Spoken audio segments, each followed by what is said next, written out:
बहुत बहुत स्वागत है आप सभी का दर्शकों इस कार्यक्रम में। आज 14 अक्टूबर है और 14 अक्टूबर का वो दिन 1956 में बाबा साहब ने आज ही के दिन धम्म दीक्षा ली थी और बहुत सारे अपने अनुयायियों के साथ उन्होंने ये धम्म दीक्षा ली थी। उसके बाद एक सिलसिला सा चल पड़ा था और काफी बड़े समूह ने भारत में कई हिस्सों में लोगों ने अलग अलग तरह से यहाँ पर धम्म दीक्षा ली है भारत में। और एक तरह से हम देखें तो बुद्ध धम्म का एक बार पुनः स्थापना हम कह सकते हैं इसको, क्योंकि बड़ी संख्या में लोग इस धम्म की ओर आकर्षित हुए।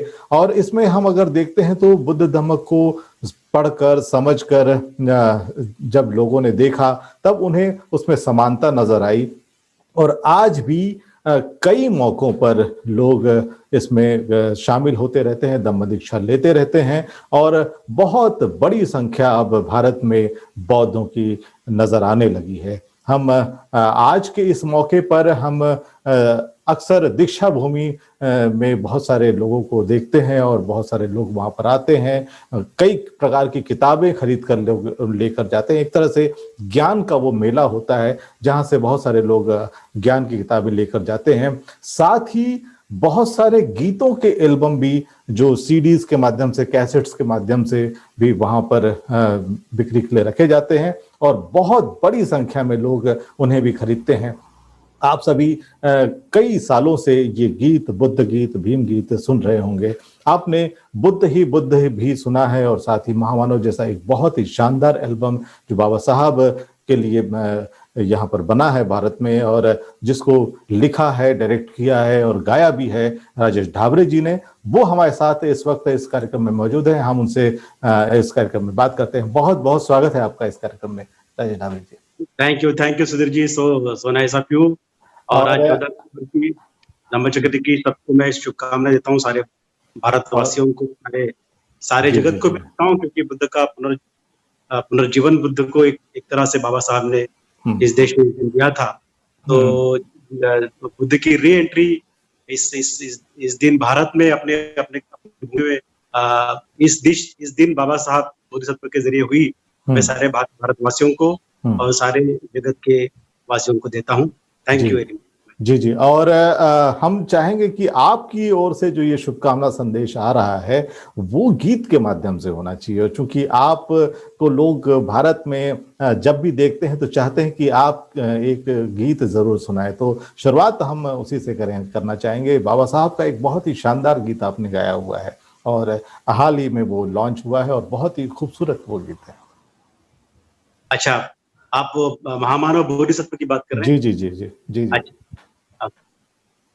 मुझे लगा आप बुद्ध की बात। ठीक है, तो बहुत दिनों से गाया नहीं है, मैं थोड़ा सा कोशिश करता हूँ। जी, स्वागत है।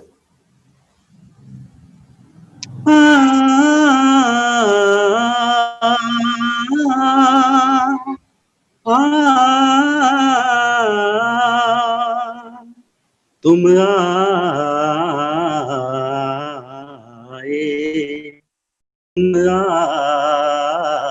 आए इस जनता में समता और ममता की जोत जगाए। बाबा साहेब विश्व रत्न महामानव तू बोधिसत्व। बाबा साहेब विश्व रत्न महामानव तू बोधिसत्व। लिखी ऐसी घटना कहीं भी न हो जिसमें अन्याय, विषमता, गरीबी न हो। लिखी ऐसी घटना कहीं भी न हो जिसमें अन्याय, विषमता, गरीबी न हो।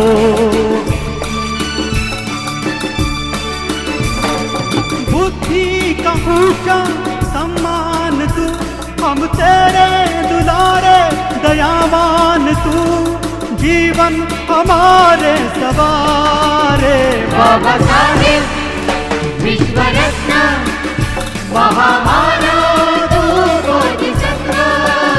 बाबा साहेब विश्व रत्न महामानव तू बोधिसत्व। तू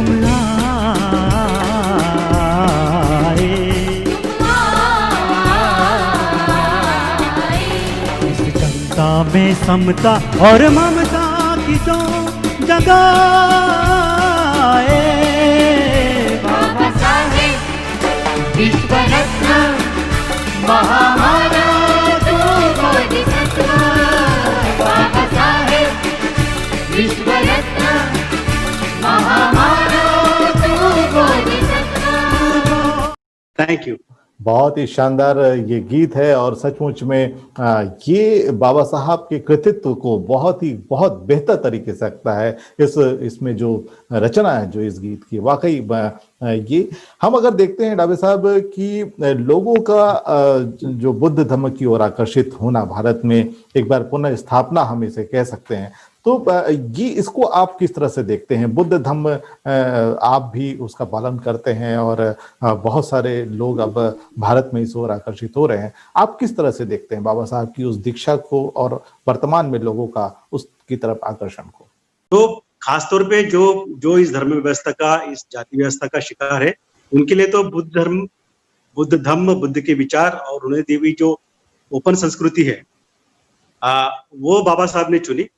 और इसलिए बुद्धिज्म का फिर से पुनर्जीवित होना भारत के लिए बहुत ही जरूरी था, जो बाबा साहब जैसे बड़े देशभक्त ने किया। नंबर 2, जैसा मैंने कहा है, शायद रिपीट कर रहा हूँ कि इसमें कोई महंत नहीं है जिसके आपको पाव पढ़ने हैं, ऐसा कोई ये नहीं है, कोई रिचुअल्स नहीं है जहाँ पे आपको कुछ पर्टिकुलरली डेट पे कुछ चीज पे कुछ करना ही है, ऐसे कोई बहुत ही स्ट्रिंजेंट या ऑर्थोडॉक्स रूल नहीं है। उसमें क्या आपको अगर लगता है, क्योंकि मन के जीवन में हर समय आपके मन में कुछ चिंताएं, कुछ विचार चलते रहते हैं, उसके हिसाब से आप पूजा पाठ करते रहते हो, है ना। कभी आपको ऐसा लगता है कि जब आप खुश होते हो तो आपको किसी की याद नहीं आती, जब आप दुखी होते हो तो आपको सबकी याद आती है, तो आप किसी के पाँव पड़ना चाहते हो, कुछ करना चाहते हो, ध्यान करना चाहते हो।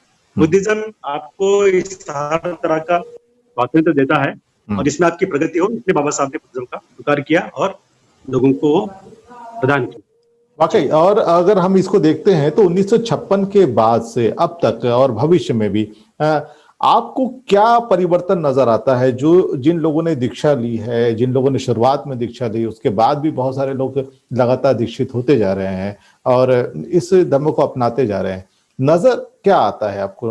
परिवर्तन क्या नजर आता है? बहुत अच्छी बात है, बहुत अच्छा पॉइंट है ये, और बहुत ही अच्छी प्रोग्रेस हुई है बुद्धिज्म को अपनाना, अपने आप में विज्ञान की ओर, अपने प्रगति की ओर, रैशनलिज्म की ओर और मानवता की ओर, करुणा की ओर, सेवा की ओर बढ़ने का एक संकेत है। यानी ह्यूमन बीइंग करके जीने का अगर कोई मकसद है, कोई अर्थ है, अगर वो आपको समझ में आता है तो फिर आप बुद्ध भी समझ में आपको जरूर आ जाएंगे, क्योंकि बुद्ध भी उसी तलाश में निकले थे राजपाट को छोड़कर। तो जब आपको समझ में आता है तब आप यकीनन बुद्ध तथागत की तरफ मुड़ते ही हो। और बाबा साहब जब कह के गए हैं कि इसके सिवा मार्ग नहीं है, तो आपको जब पता चलता है, जैसा पता चलता है वैसे वैसे लोग इसके तरफ आकर्षित हो गए होंगे। ये कोई फैशन नहीं है, ये कोई इसमें कोई सिंबल्स नहीं है कि भाई आप इसको ये करें, कोई आपको अलग से रूप नहीं धारण करना है, कोई जटाएं नहीं बढ़ानी है, कुछ जो भी है, जो भी बाकी इसके ये ऐसे कोई रिचुअल्स या ऐसे कोई डायरेक्शंस नहीं है। तो ये फ्रीडम वाला रिलीजन है, इसलिए ये सबको आकर्षित करेगा ही करेगा। जहाँ पे फ्रीडम है, जहाँ पे आपके सोच को फ्रीडम मिलता है, आपके प्रगति की तरफ आप जाते हो, तो ऐसे इस तरफ जब जैसे जैसे लोगों को इसके बारे में पता चलेगा वैसे वैसे इसकी लोकप्रियता बढ़ेगी। तो वही हो रहा है भारत में। आप देखिए, पहले महाराष्ट्र में, उसके बाद उत्तर प्रदेश, तमिलनाडु, बहुत सारी जगह पर इसका फैलाव हुआ है, स्प्रेड हुआ है, प्रचार प्रसार हुआ है। तो मैं समझता हूँ कि जैसे लोगों को समझ में आता है कि जिस धर्म में वो अभी इस वक्त है वो आपको अन्याय करता है और ऐसा कोई दूसरा मार्ग है जिसमें आपको फ्रीडम मिलता है, तो लोग अपने आप इसकी तरफ आएंगे। और ये भारत के लिए बहुत अच्छा संदेश है, मैं कहता हूँ, क्योंकि बुद्ध का जो धम्म है वो भारत का ओरिजिनल धम्म है। और भारत, ऐसा हम कहते हैं कि जग में बुद्ध का नाम है, यही भारत की शान है। तो क्योंकि हम देखते हैं कि हमारे भी जो नामी गिरामी लोग बाहर जाते हैं तो बुद्ध की प्रतिमा, बुद्ध की पेंटिंग्स वहां पे प्रस्तुत करते हैं, भेंट देते हैं, क्योंकि वो हमारे देश के हैं, बुद्ध हमारे देश के हैं। तो जितना ये बढ़ेगा उतना देश के लिए अच्छा है, मानवता के लिए अच्छा है, प्रगति के लिए अच्छा है। सम्राट अशोक ने बुद्धिज्म को अपनाने के बाद ही भारत महासत्ता बना था, ये इतिहास है। तो राजकारण के लिए, राज प्रशासन के लिए भी बुद्धिज्म अच्छा है, ये सम्राट अशोक के काल से भी ये सिद्ध हो चुका है। तो बड़ा अच्छा लगता है कि जितने जैसे लोग इस पर इसके आकर्षित होते हैं, इसको स्वीकार करते हैं, तो बहुत अच्छा we can say it is a good news for India. वाकई। और आपने एक बहुत अच्छी बात कही कि ये आपको फ्रीडम यानी कि स्वतंत्रता देता है, और स्वतंत्रता के साथ साथ हम अगर देखें तो बुद्ध धर्म में एक प्रकार का अनुशासन भी है। अनुशासन के साथ स्वतंत्रता जब जो देता है वो एक तरह से भारत के संविधान की तरह ही ये धम्म एक नजर आता है। टाबले सर, आपका एक बहुत ही शानदार गीत है, हम इसमें यहाँ पर उसका उल्लेख करना जरूरी होगा, क्योंकि वो गीत जिसमें अनुग्रहित हो, जो वो बहुत ही शानदार वो गीत है, और उसमें उस धम्म को बहुत ही बेहतर तरीके से समझाया गया है, बताया गया है। वाकई जो कहता ना कि मैं आत्मा नहीं परमात्मा नहीं, जो बेहतर तरीके से उसमें जो वर्णन है उस धम्म का, इससे सरल कहीं पर मैंने आज तक नहीं देखा है। मैं वो गीत आपसे एक बार गुनगुनाना, दो लाइन अगर आप सुना दे तो हमारे दर्शकों के लिए। अनुग्रहित हो जीवन उसका 10 पारमिताओं से अनुग्रहित, बुद्ध की राह पर जो चले, सुखानंद से वो फूले फले। ये गीत अनूप जलोटा जी ने गाया है जी। और तुम पूछो मैं करता हूँ समाधान, मैं ईश्वर नहीं परमेश्वर नहीं, मैं आत्मा नहीं परमात्मा नहीं, मार्ग अष्टांग बताऊंगा जो दुख का करे निदान, के पंकज जी ने गाया। तो अलग अलग गीत है। जी जी जी जी जी जी। तो पहला है उसमें आपने मुझे राह चलते पकड़ा है तो ठीक है। अनुग्रहित हो जीवन उसका 10 पारमिताओं से अनुग्रहित हो, अनुग्रहित हो जीवन उसका 10 पारमिताओं से अनुग्रहित हो। बुद्ध की राह पर जो चले, बुद्ध की राह पर जो चले, सुखानंदों से वो फले फूले अनुग्रहित हो। बड़ा अच्छा गीत है राग गोपाली में।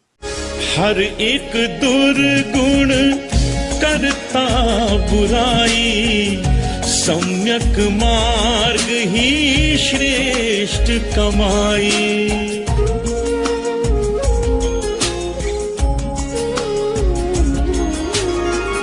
हर एक दुर्गुण करता बुराई, सम्यक मार्ग ही श्रेष्ठ कमाई। ये जब समझेगा तू बंदे, ये जब समझेगा तू बंदे, जीवन तेरा तब समृद्ध हो, अनुग्रहित हो जीवन उसका 10 पारमिताओं से अनुग्रहित हो। बहुत ही शानदार गीत है, बहुत ही। और जो दूसरा गाना है वो तुम पूछो मैं करता हूँ समाधान, वो विशेष गीत है, बड़े अच्छे गीत की आपने मुझे याद दिलाई है। वो उसमें हमने जो तथागत ने जो बहुत सारे सवालों के जवाब दिए हैं, उसमें से 2 क्वेश्चन को उठाकर हमने वो गाना बनाया था, तुम पूछो मैं करता हूँ समाधान। में उन्होंने बोला था कि मैं आत्मा नहीं मैं ईश्वर नहीं परमेश्वर नहीं, मींस इंसान की लाइफ जी रहा हूँ, इंसानों को समझ में आए वही बात करेंगे, ठीक है। तो वो गाना याद करता हूँ मैं। तुम पूछो मैं करता हूँ समाधान, तुम पूछो मैं करता हूँ समाधान। मैं ईश्वर नहीं परमेश्वर नहीं, मैं ईश्वर नहीं परमेश्वर नहीं, मैं आत्मा नहीं परमात्मा नहीं, मार्ग अष्टांग बताऊंगा जो दुख का करेगा। तुम पूछो मैं करता हूँ समाधान। मैं ईश्वर नहीं परमेश्वर नहीं, मैं आत्मा नहीं परमात्मा नहीं, मार्ग अष्टांग बताऊंगा जो दुख का करे निदान।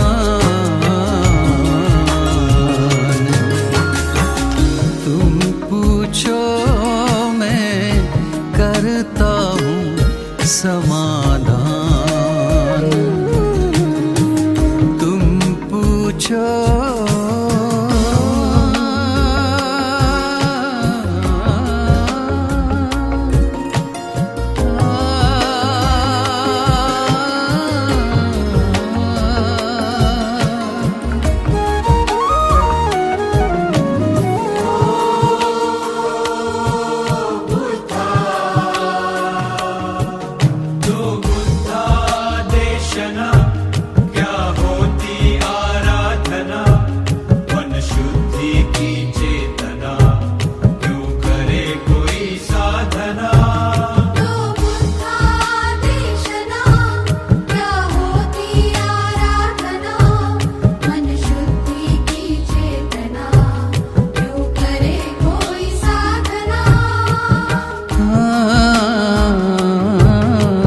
बहुजन हिताय बहुजन सुखाय ध्येय हो ये अंतिम, आत्म सुधार का साध्य यही कर्तव्य हो ये अंतिम।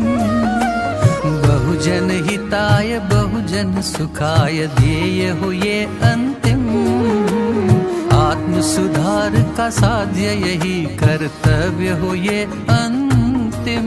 मैत्री से कर्म हो जो आए सबके काम, मैत्री से कर्म हो जो आए सबके काम। पूरब में भी पश्चिम में भी उत्तर में भी दक्षिण में भी, चारों दिशा में ज्ञान किरण से होगा सत निर्माण।